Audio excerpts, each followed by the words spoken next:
Good morning everyone. अच्छा बच्चे, हमने पिछले लेक्चर में सेक्शन 23 हमने कवर किया था बेटा। अब हम इस लेक्चर में एक और बहुत इंपॉर्टेंट सेक्शन बेटा कवर करने वाले हैं, सेक्शन नंबर 24। ये कहता है compulsory registration required in following cases. बेटा कंपल्सरी रजिस्ट्रेशन का क्या मतलब हुआ? मतलब बेटा इन केसेस में ना थ्रेशोल्ड लिमिट जो थी 10 लाख 20 लाख वो अप्लाई नहीं करती है। बेटा थ्रेशोल्ड लिमिट देखनी है आपको सेक्शन 22 में। ये केस है सेक्शन 24 का। तो इन केसेस में threshold limit of ₹10 lakh 20 lakh does not apply.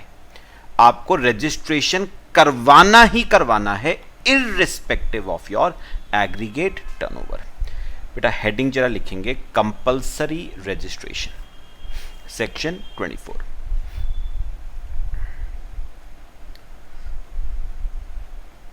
Compulsory registration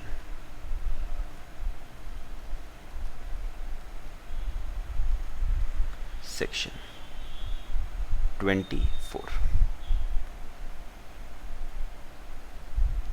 compulsory registration section 24। ठीक है बेटे, चलो और मेरे साथ साथ जरा बेटा करना शुरू करेंगे, एक एक पॉइंट समझना शुरू करेंगे।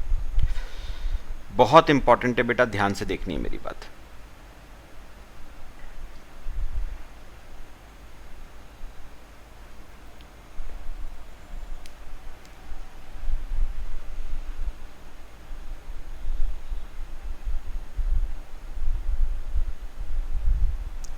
करना शुरू करें बेटा, आ जाओ मेरे साथ साथ, रीडिंग भी मारेंगे और बेटा देखेंगे। देखो बेटा कौन कौन से केसेस में थ्रेशोल्ड लिमिट अप्लाई नहीं करती है, कंपल्सरी रजिस्ट्रेशन आपको कराना पड़ेगा। पहला है persons making any interstate taxable supply. चलो आओ बेटा, first point,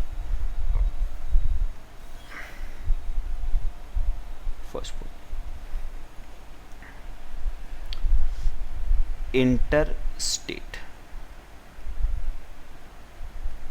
taxable supply. Interstate taxable supply, ध्यान से बेटा मेरी बातें समझनी है। बेटा उन्होंने सेक्शन 24 में क्या कहा, कोई पर्सन है जो interstate from one state to another क्या कर रहा है बेटा, टैक्सेबल सप्लाई कर रहा है।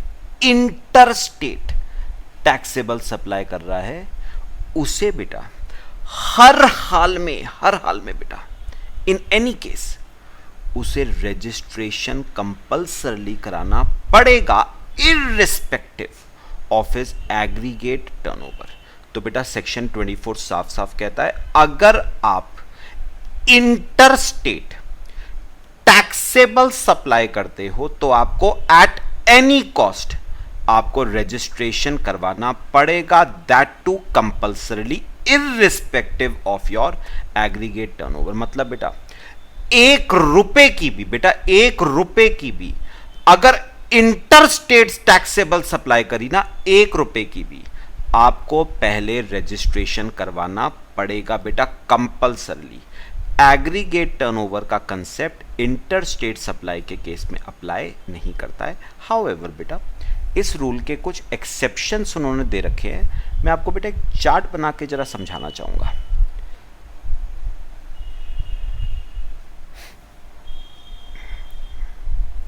बनाओ बेटा, 2 पार्ट्स में डिवाइड करना।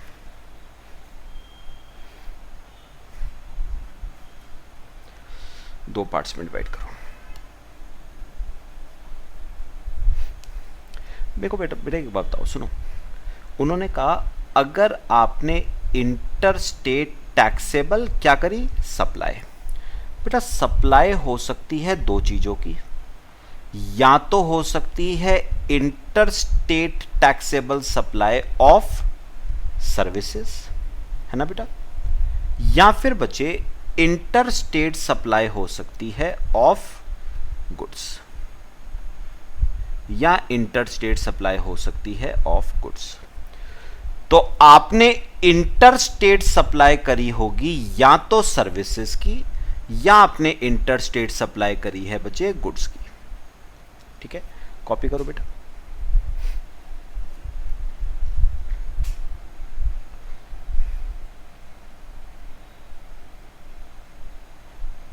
बेटा अब सुनना जरा ध्यान से जो मैं कहूंगा बेटा। बेटा उन्होंने क्या कहा, अगर आप इंटर स्टेट टैक्सेबल सप्लाई करते हो सर्विसेज की और आपका एग्रीगेट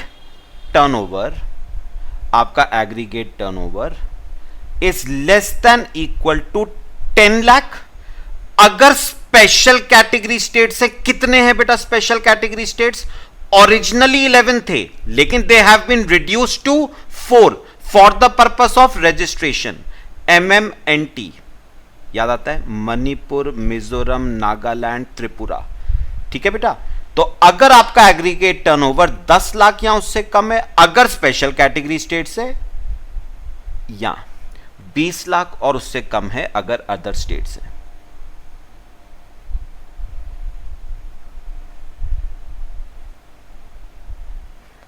कॉपी करो बेटा, मैं पूरा आपको बेटा बोल के बताता हूं, सीक्वेंस समझना है बेटे।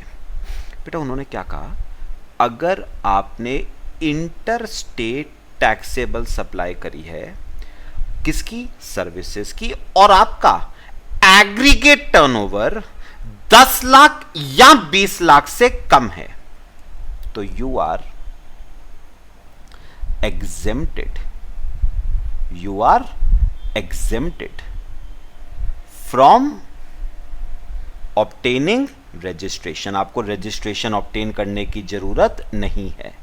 You are exempted from obtaining registration under section 23। तो बेटा मैंने आपको 2 पॉइंट छुड़वाए थे ना सेक्शन 23 के, पढ़ो जरा एक बार, आओ फिर कॉपी करना बेटा। ये देखो 4th पॉइंट पढ़ो, मैंने 4th पॉइंट छुड़वाया था आपको बेटे, पढ़ो।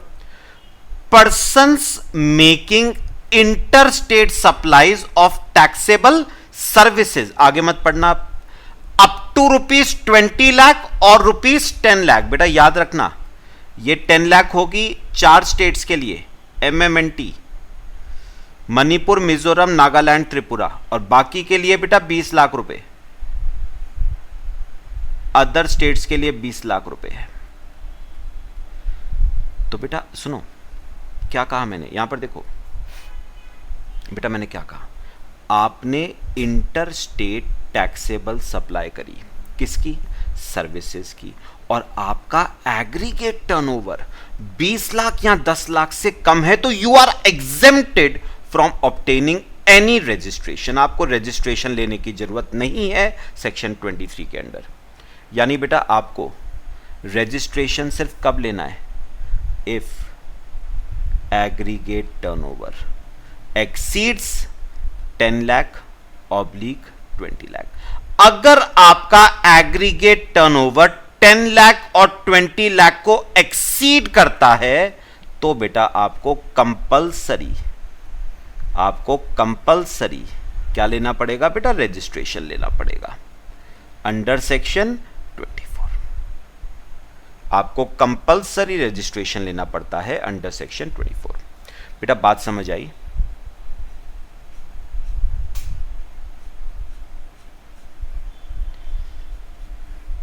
ठीक है ना बेटा, मैं दोबारा बोल रहा हूं, अगर आपने इंटर स्टेट टैक्सेबल सप्लाई करी किसकी? सर्विस की, लेकिन आपका एग्रीगेट टर्नओवर 10 लाख या 20 लाख से कम है, you are exempted from obtaining registration under section 23। However अगर आपका एग्रीगेट टर्नओवर 10 लाख 20 लाख को एक्सीड करता है, तो आपको कंपलसरी रजिस्ट्रेशन लेना पड़ेगा बच्चे सेक्शन 24 में। यह केस था बेटा सर्विसेज का, कॉपी करो इसे, फिर गुड्स पे चलेंगे।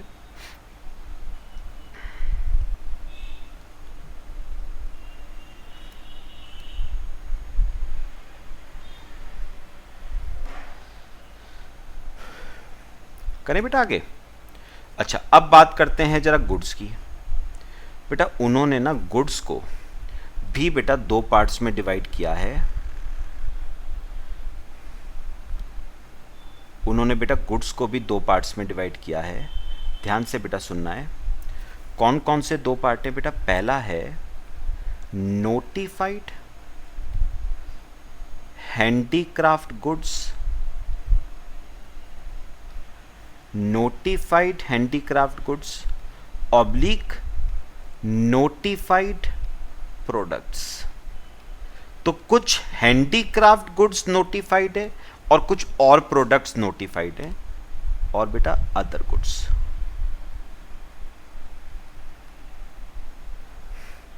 कॉपी करो बेटे।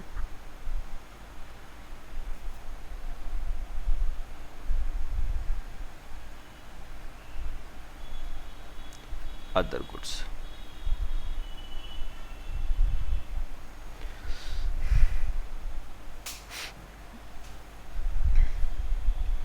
कॉपी कर लो बेटा।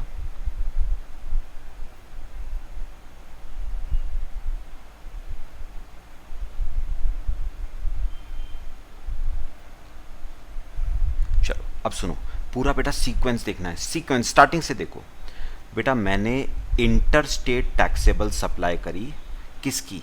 गुड्स की। कौन से गुड्स की बेटा?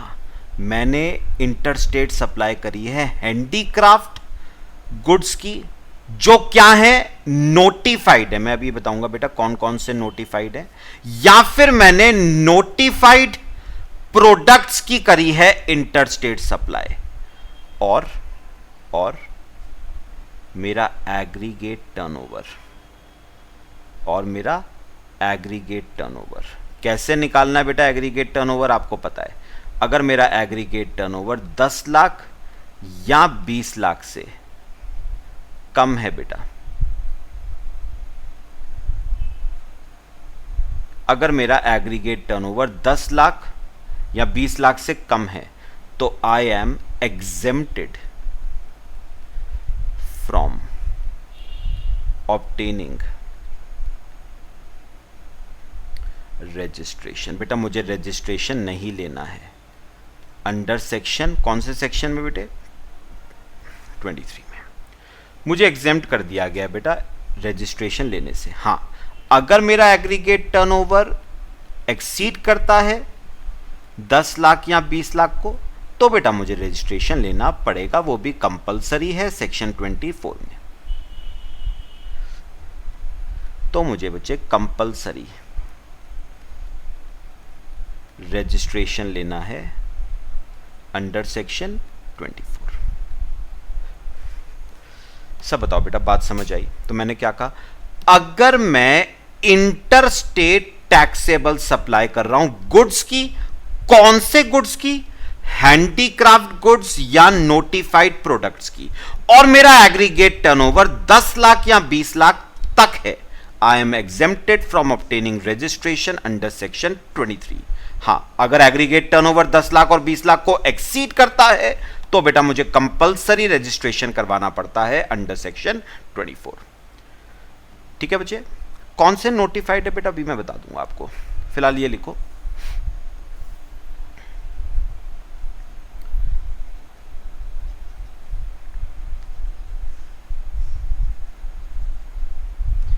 बेटा समझ आया? अच्छा, और बेटा अगर मैं अदर गुड्स की बात करूं, नोटिफाइड हैंडीक्राफ्ट गुड्स या नोटिफाइड प्रोडक्ट्स के अलावा अदर गुड्स की बात करूं, तो बेटा यहां पर आपको रजिस्ट्रेशन करवाना ही करवाना है बेटा, कंपलसरी रजिस्ट्रेशन है। टर्नओवर का क्राइटेरिया ही नहीं है बेटा अंडर सेक्शन 24। मतलब 1 रुपए की भी इंटर स्टेट सप्लाई करी ना बेटा, 1 रुपए की भी, एग्रीगेट टर्नओवर 10 लाख से ज्यादा हो, 20 लाख 10 लाख से कम हो, 20 लाख से कम हो, फर्क नहीं पड़ता बेटा, आपको रजिस्ट्रेशन लेना ही लेना है सेक्शन 24 में। बात बताओ बेटा, समझ आई पूरा चार्ट? मैं भी आपको ना इसकी समरी देता हूं बेटा एक।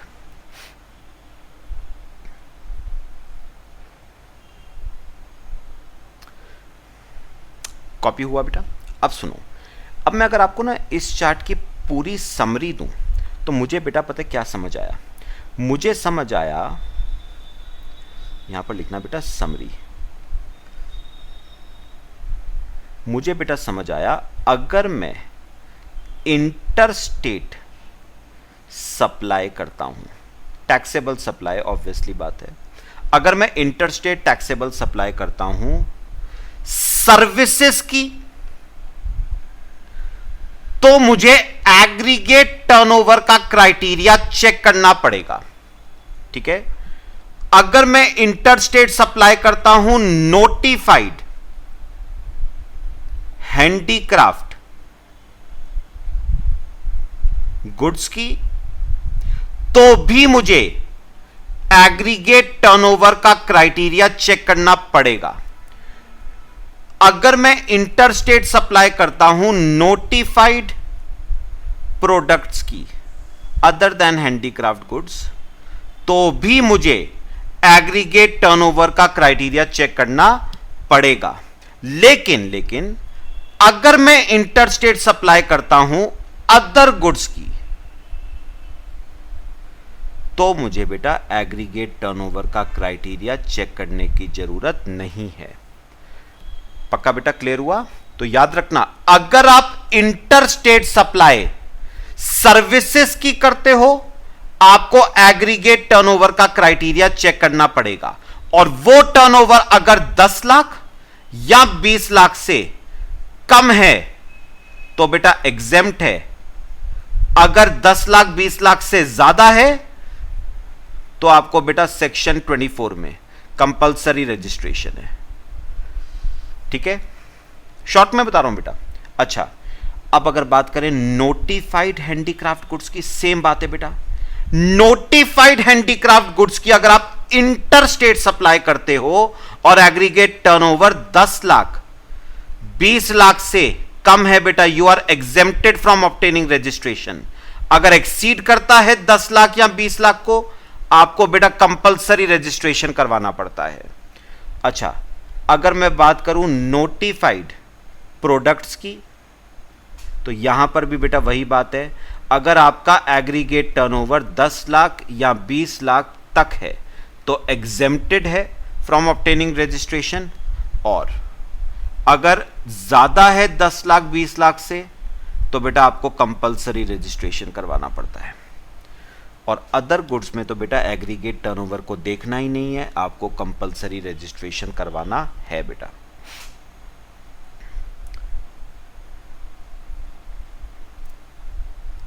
ठीक है, तो बेटा 3 चीजों में तो देखना ही है एग्रीगेट टर्नओवर, सारी सर्विसेज में, नोटिफाइड हैंडीक्राफ्ट गुड्स में, नोटिफाइड प्रोडक्ट्स में। हां, अदर गुड्स में एग्रीगेट टर्नओवर का क्राइटेरिया अप्लाई नहीं करता बेटे। मेरे ख्याल से बच्चे क्लियर हुआ पूरा केस।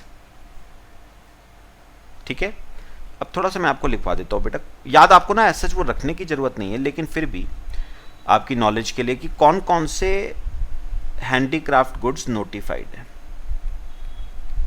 नोटिफाइड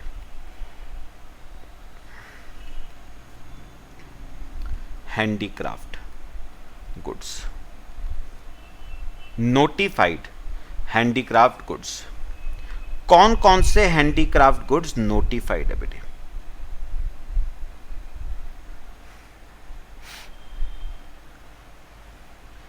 ठीक है बेटा, कॉपी कर लिया।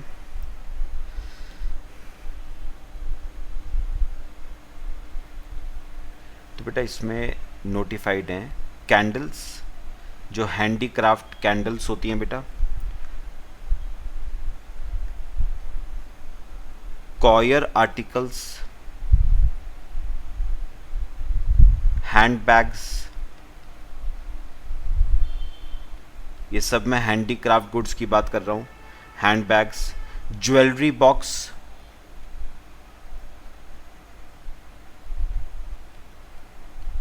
Jewellery box, hand embroidered articles, hand embroidered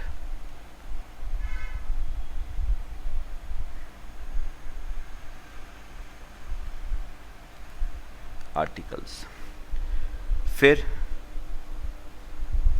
art ware of iron, art ware of iron या एल्यूमिनियम, तो ये तो बेटा एक रीडिंग मार लेना एट्सेट्रा।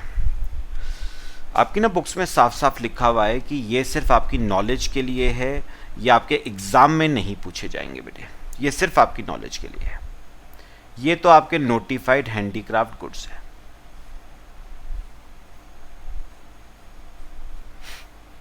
अब मैं नोटिफाइड प्रोडक्ट्स आपको बताता हूं। Other than handicraft goods, notified products,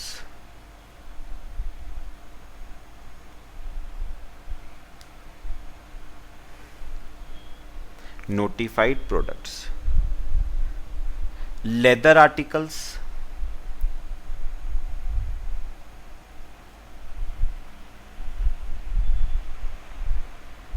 leather articles, carved wood products, carved wood products, wood turning,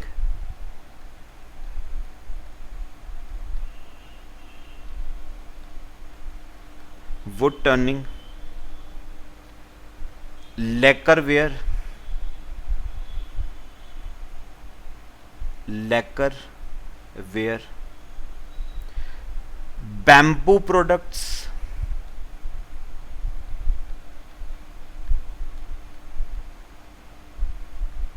bamboo products, textile hand printing, textile hand printing, theater costumes,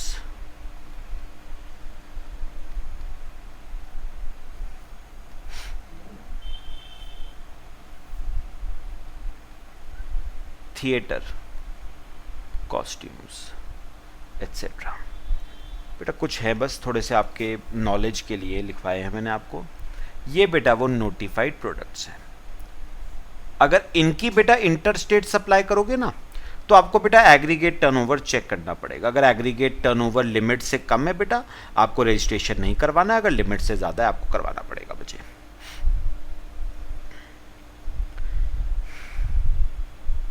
बेटा समझ आया सबको? कॉपी कर लो बेटे।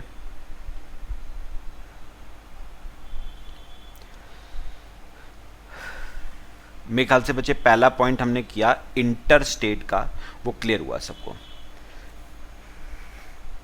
करें आगे करें, चलो देखो। तो बेटा पहला केस हो गया, तो मैंने वही आगे देखो लिखा हुआ भी है। हाउएवर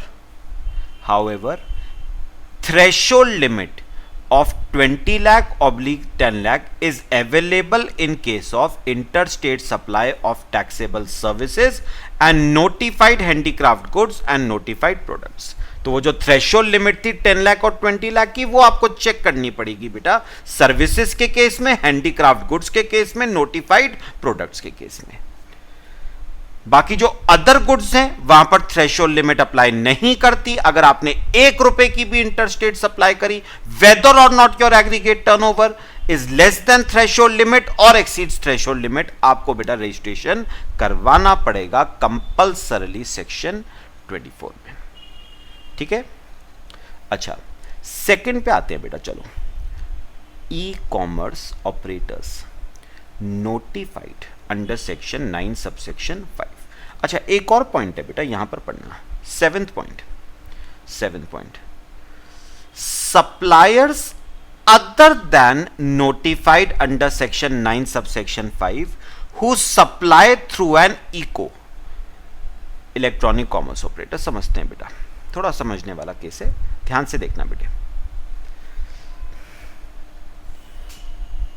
चलो बेटा अब बात करते हैं सेकंड इको की, इलेक्ट्रॉनिक कॉमर्स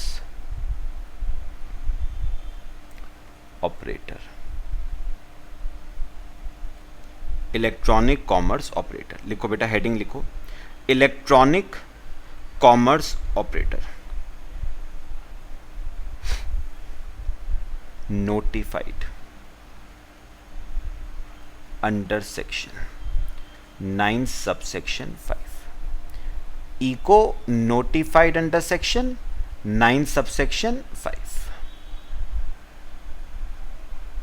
चलो बेटा समझते हैं। बेटा आपको ना याद होगा इको क्या होता है बेटा। इको एक ऑनलाइन प्लेटफॉर्म है बेटा, जो बेसिकली सप्लायर और रेसिपिएंट को बेटा आपस में क्या करता है, कनेक्ट करता है। तो जो सप्लायर होता है वो इको के थ्रू गुड्स और सर्विसेज की सप्लाई करता है बेटा रेसिपिएंट को। जैसे हमारा अमेज़ॉन, फ्लिपकार्ट, ओला, उबर, मेक माई ट्रिप, ओयो, ये सब आपके बेटा इलेक्ट्रॉनिक कॉमर्स ऑपरेटर्स हैं। तो electronic commerce operators are nothing but an online platform जो सप्लायर और रेसिपिएंट को आपस में क्या करता है, कनेक्ट। तो इस केस में सप्लायर रेसिपिएंट को डायरेक्टली सप्लाई नहीं करता है, बल्कि इको के थ्रू वो क्या करता है, सप्लाई। अब बेटा याद करो, आपने पढ़ा हुआ है बेटा, हमने बच्चे चैप्टर 3 किया था चार्ज ऑफ जीएसटी, उसमें हमने सेक्शन 9 सबसेक्शन 5 पढ़ा था बेटे। और बेटा अगर आपको सेक्शन 9 सबसेक्शन 5 याद हो तो मैंने आपको बताया था 3, बेटा ध्यान से सुनना, 3 सर्विसेज ऐसी मेंशन्ड हैं। कौन सी 3 सर्विसेज, गुड्स नहीं, 3 सर्विसेज सेक्शन 9 सबसेक्शन 5 में मेंशन्ड है। बेटा कितनी सर्विसेज मेंशन्ड है, 3 सर्विसेज सेक्शन 9 सबसेक्शन 5 में मेंशन्ड हैं। कितनी, 3 सर्विसेज। बेटा कौन कौन सी 3 सर्विस थी? पहला होटल की सर्विस, दूसरा ट्रांसपोर्टेशन ऑफ पैसेंजर्स की सर्विस, दूसरा ट्रांसपोर्टेशन ऑफ पैसेंजर्स की सर्विस, ठीक है बेटा। और तीसरा हाउसकीपिंग, प्लम्बिंग, कारपेंटरिंग, ये सर्विसेज। हाउसकीपिंग, प्लम्बरिंग, कारपेंटरिंग, ये सर्विसेज। सुनना बेटा जो मैं कहूंगा। बेटा अगर आपको याद हो तो मैंने बताया था इन 3 सर्विसेज के केस में अगर सप्लायर ये 3 सर्विसेज इको के थ्रू रेसिपिएंट को प्रोवाइड करता है, ठीक है, तो उस केस में बेटा लायबिलिटी टू पे जीएसटी इज ऑफ इको। ना सप्लायर की है ना रेसिपिएंट की है, बल्कि लायबिलिटी टू पे इज ऑफ इको। बेटा इस पे ना तो फॉरवर्ड चार्ज लगता है क्योंकि सप्लायर की जिम्मेदारी नहीं है, ना रिवर्स चार्ज लगता है यानी रेसिपिएंट की भी जिम्मेदारी नहीं है, बल्कि किसकी जिम्मेदारी है बेटा, इको की। तो बताओ अगर ये 3 सर्विसेज सप्लायर इको के थ्रू प्रोवाइड कर रहा है रेसिपिएंट को, तो लायबिलिटी बेटा किसकी है, इको की। तो रजिस्ट्रेशन किसको लेना पड़ेगा बेटा, इको को लेना पड़ेगा। तो इको इज कंपल्सरली, बेटा एग्रीगेट टर्नओवर नहीं देखा जाएगा इको का, इको को रजिस्ट्रेशन कंपल्सरी है बेटा, irrespective of aggregate turnover. ECO is compulsorily required to get registered under section 24 irrespective of aggregate turnover, irrespective of aggregate turnover of eco। बेटा eco का एग्रीगेट टर्नओवर देखने की जरूरत ही नहीं है, इको को कंपलसरी रजिस्ट्रेशन करवाना पड़ेगा बेटा इन 3 केसेस में, अगर ये 3 सर्विसेज सप्लायर रेसिपिएंट को सप्लाई कर रहा है थ्रू इको। बात समझ आई बेटा? तो एक लॉजिकल बात है ना बेटा, यहां पर लायबिलिटी जीएसटी जमा करवाने की किसकी है, इको की है। ना इस पे फॉरवर्ड चार्ज लगता है ना रिवर्स चार्ज लगता है, बल्कि लायबिलिटी इको की रखी गई है। और जब इको की लायबिलिटी है तो रजिस्ट्रेशन किसको लेना पड़ेगा? इको को। वो भी कंपलसरी रजिस्ट्रेशन है सेक्शन 24 में, मतलब इको का एग्रीगेट टर्नओवर देखने की जरूरत नहीं है। बेटा मैं इको का जो एक और पॉइंट था ना वो मैं आपको करवा दूं बेटा। इको का एक और पॉइंट है अभी।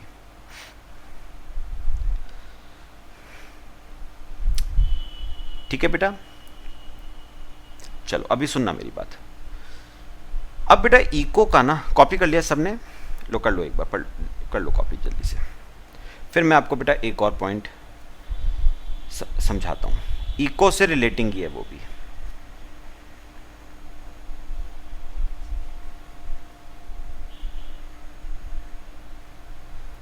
चले बेटा, देखो बेटा पॉइंट नंबर 7 पढ़ना जरा।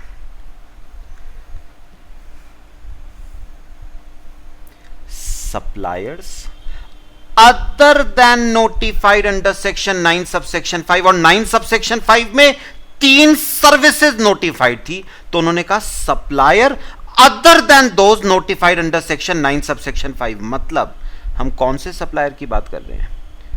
उन 3 सर्विसेज के अलावा जो सप्लायर्स हैं उनकी बात कर रहे हैं। ठीक है, अभी सुनना।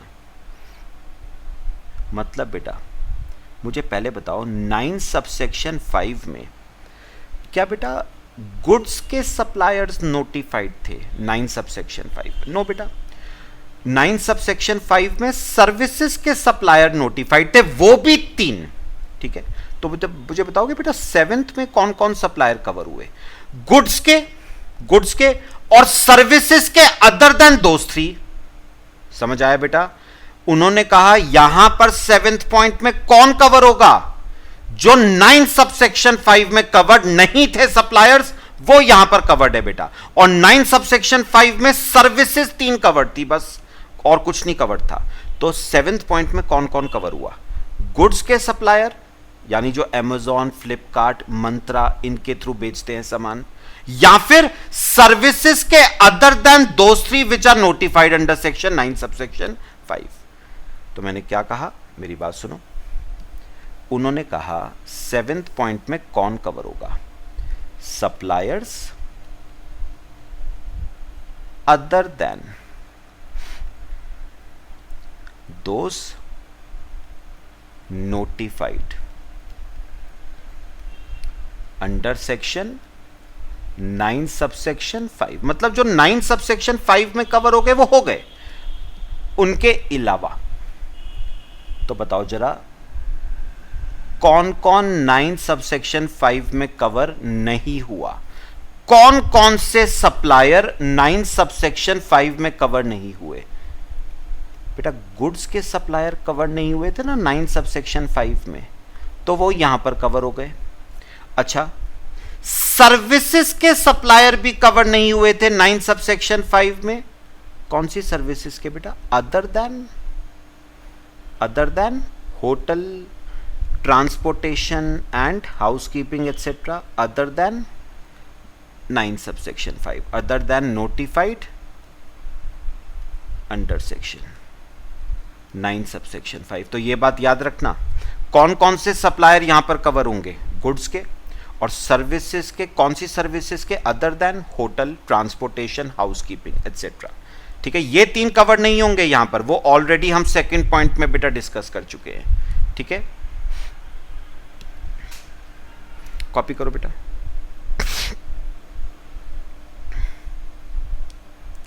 बेटा आप एक बात समझो पहले, मेरी एक बात समझो बेटा पहले।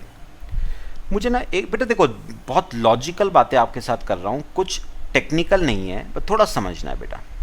मुझे बताओ बेटा, जो सर्विसेज 9 सबसेक्शन 5 में मेंशन्ड हैं, hotel, transportation of passengers, housekeeping, plumbing, carpentering etcetera, ये 3 सर्विसेज मेंशन्ड है ना बेटा।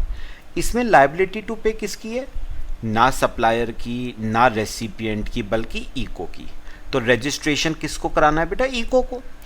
लेकिन जो सप्लायर गुड्स की सप्लाई कर रहे हैं इको के थ्रू, जो सप्लायर गुड्स की सप्लाई कर रहे हैं इको के थ्रू बेटा, उन पे लगता है फॉरवर्ड चार्ज, और लायबिलिटी किसकी है?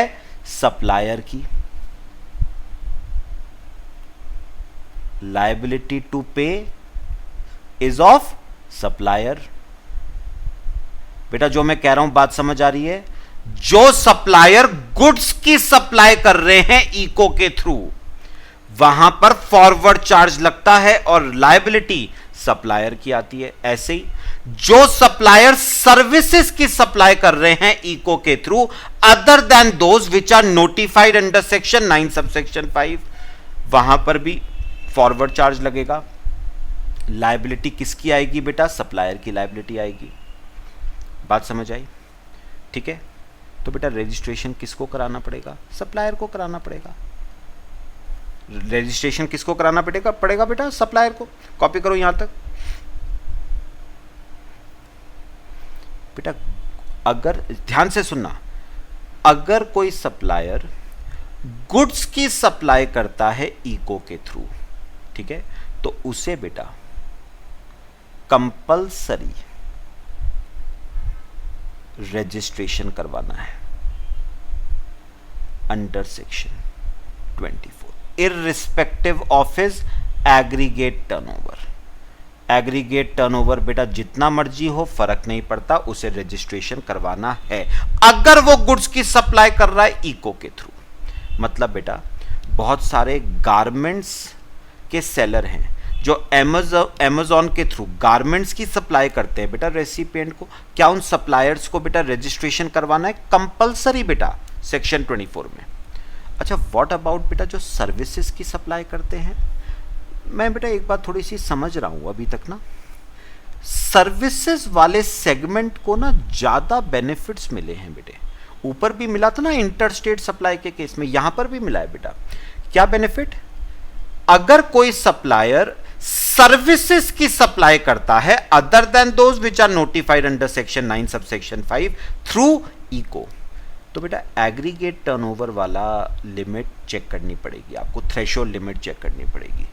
If aggregate turnover is less than equal to 10 lakh oblique 20 lakh, ठीक है, अगर एग्रीगेट टर्नओवर लिमिट से कम है बेटा तो no need for registration, exempted है बेटे,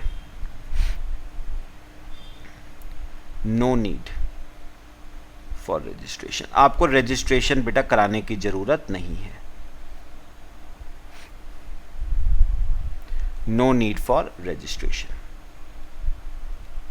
ठीक है। लेकिन बेटा अगर आपका एग्रीगेट टर्नओवर एक्सीड कर जाता है 10 लाख ऑब्लिक 20 लाख को, तो बेटा आपको रजिस्ट्रेशन लेना पड़ेगा कंपलसरी सेक्शन 24 में। तो बेटा कंपलसरी रजिस्ट्रेशन है।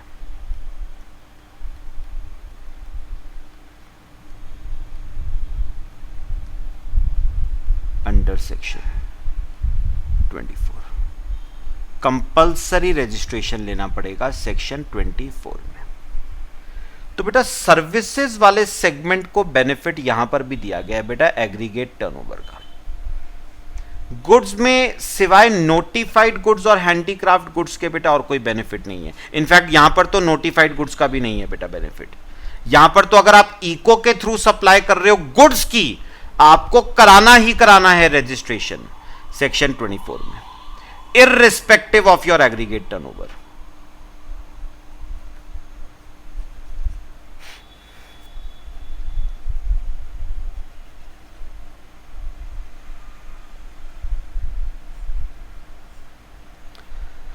लो बेटा कॉपी करो। क्लियर हुआ बेटा सर्विसेज का केस इको के थ्रू। तो अगर तो आप नोटिफाइड सर्विसेज मतलब जो नोटिफाइड है 9 सबसेक्शन 5 में वो सप्लाई कर रहे हो इको के थ्रू, तो सप्लायर को नहीं कराना है, रेसिपिएंट को नहीं कराना है, इको को कराना है। लेकिन अगर आप गुड्स की सप्लाई कर रहे हो इको के थ्रू तो सप्लायर को कराना पड़ेगा रजिस्ट्रेशन सेक्शन 24 में कंपल्सरली। अगर आप सर्विसेज की सप्लाई कर रहे हो इको के through other than those which are notified under section 9 subsection 5, आपका एग्रीगेट टर्नओवर 10 लाख या उससे कम है, 10 लाख या उससे कम है या 20 लाख या उससे कम है, तो बेटा रजिस्ट्रेशन नहीं है। अगर एक्सीड करता है थ्रेशोल्ड लिमिट को, आपको रजिस्ट्रेशन कराना पड़ेगा। समझ आया बेटा?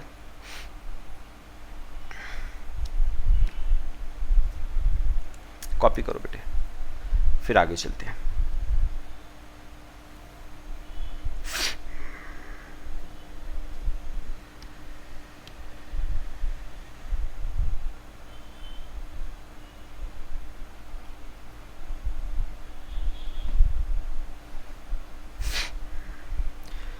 बेटा समझ आ रहा है सबको? तो बेटा मैं इसकी भी आपको दोनों पॉइंट्स की एक समरी बनवाऊं। देखो जरा समझते हैं बेटा, समरी बना के याद होंगे उससे आपको। देखो एक समरी बनाते हैं बेटा, ठीक है? चलो मेरी बात सुनो, ध्यान से सुनना बेटा। सप्लाई, बेटा सप्लाई दो चीजों की हो सकती है।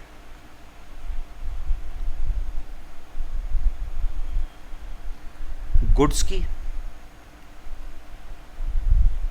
सप्लाई थ्रू इको लिखना बेटा, सप्लाई थ्रू इको।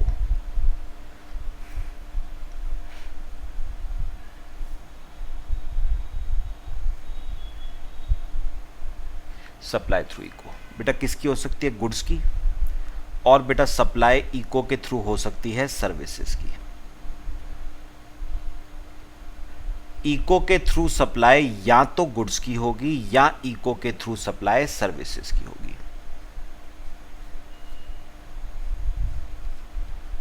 ठीक है बेटा? सुनो, अगर तो आप इको के थ्रू गुड्स की सप्लाई करते हो तो बेटा सोचने की जरूरत ही नहीं है। क्या है बेटे? कंपलसरी रजिस्ट्रेशन है अंडर सेक्शन 24। अच्छा एक बात और बता दो बेटा, किसको रजिस्ट्रेशन करवाना पड़ेगा? सप्लायर करेगा या इको? बेटा सप्लायर करवाएगा। Supplier will have to get registration under section 24। तो सप्लायर को बेटा रजिस्ट्रेशन लेना पड़ेगा। अच्छा अगर आप सर्विसेज की सप्लाई करते हो इको के थ्रू, तो देखने वाली बातें बेटा दो आती हैं। कौन कौन सी? नोटिफाइड सर्विसेज हैं या नहीं? Notified services under section 9 subsection 5, या फिर अदर सर्विसेज हैं other than those which are notified under section 9 subsection 5। ठीक है? अगर तो बेटा नोटिफाइड सर्विसेज है तो बेटा फिर से क्या होगा? कंपलसरी रजिस्ट्रेशन होगा। फिर से बेटा कंपलसरी रजिस्ट्रेशन है। किसको करवाना पड़ेगा बच्चे? इको को। कंपलसरी रजिस्ट्रेशन किसको करवाना पड़ेगा? इको को, अंडर सेक्शन 24। क्योंकि बेटा इको के ऊपर लायबिलिटी आती है ना पे करने की, तो इको कराएगा रजिस्ट्रेशन। हां अदर सर्विसेज हैं तो यहां पर भी देखने वाली बातें दो आती। कौन सी दो? If aggregate turnover is less than equal to 10 lakh और 20 लाख तो नो रजिस्ट्रेशन, नो रजिस्ट्रेशन। ठीक है? और अगर एग्रीगेट टर्नओवर ज्यादा है, if aggregate turnover exceeds 10 lakh oblique 20 lakh तो बेटा रजिस्ट्रेशन रिक्वायर्ड है। फिर से अंडर सेक्शन 24। किसको कराना पड़ेगा? सप्लायर को।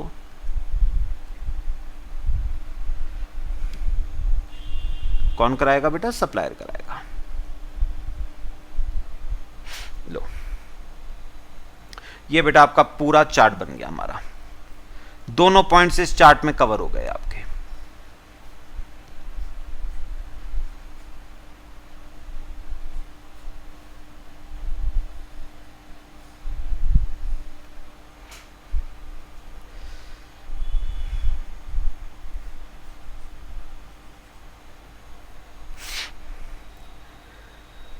सब बताओ बेटा, समझ आया सबको? अगर आप सप्लाई करते हो इको के थ्रू गुड्स की या सर्विस की तो ये रूल्स बेटा यूज होंगे। अगर गुड्स की करते हो कंपलसरी रजिस्ट्रेशन है, सर्विस की करते हो तो देखने वाली बातें दो हैं, नोटिफाइड सर्विस है या अदर सर्विस है। अगर नोटिफाइड सर्विस है तो भी कंपलसरी रजिस्ट्रेशन है, कौन करवाएगा? इको कराएगा सेक्शन 24 में। अदर सर्विस है तो भी देखने वाली बातें दो हैं, एग्रीगेट टर्नओवर सप्लायर का कम है या ज़्यादा है? कम है, नो रजिस्ट्रेशन, ज़्यादा है कंपलसरी रजिस्ट्रेशन सेक्शन 24 में। सब बताओ बेटा, बात समझ आई सबको? ठीक है, चलो बच्चे, बाकी बेटा हमारा थर्ड पॉइंट हम ऑलरेडी बेटा कर चुके हैं, person receiving reverse charge supplies. बेटा रिवर्स चार्ज के केस में तो मैं आपको एक बात बता चुका हूं ना बेटा, सप्लायर को सप्लायर के ऊपर लायबिलिटी नहीं है बेटा जीएसटी जमा करवाने की, तो सप्लायर को तो उन्होंने एग्जेम्प्ट कर दिया है from obtaining registration under section 23। Liability किसके ऊपर है बेटा? रेसिपिएंट के ऊपर है, तो रेसिपिएंट को कंपलसरी रजिस्ट्रेशन करवाना है सेक्शन 24 में in case of reverse charge. तो मैंने क्या कहा बेटा, ये तो सिंपल सा पॉइंट है, सुनो थर्ड पॉइंट बेटा मैंने कहा रिवर्स चार्ज के केस में सप्लायर है और बेटा रेसिपिएंट है। अब जो सप्लायर है वो रेसिपिएंट को कौन सी सप्लाईज दे रहा है? Reverse charge supplies. Supplier recipient को कौन सी सप्लाईज दे रहा है? रिवर्स चार्ज सप्लाईज दे रहा है, पक्का? अब बेटा उन्होंने क्या कहा? उन्होंने कहा इस केस में लायबिलिटी टू पे किसकी है बेटा? रिवर्स चार्ज के केस में रेसिपिएंट की। लायबिलिटी टू पे इज ऑफ रेसिपिएंट, तो कौन कराए बेटा रजिस्ट्रेशन? रेसिपिएंट करवाए। रजिस्ट्रेशन करवाना पड़ेगा अंडर सेक्शन 24, कंपलसरी है बेटा, कंपलसरी है। अच्छा, सप्लायर को क्या रजिस्ट्रेशन करवाने की जरूरत है? नहीं, exempted from obtaining registration.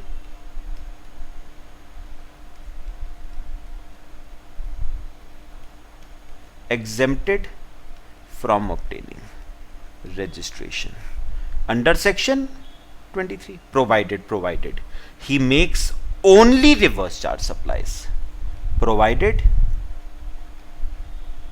he makes only reverse charge supplies, he makes only reverse charge supply। मतलब सप्लायर अगर सिर्फ और सिर्फ रिवर्स चार्ज सप्लाईज करता है, एग्जेम्प्टेड है, रेसिपिएंट को रजिस्ट्रेशन लेना पड़ेगा। लो बेटा कॉपी करो।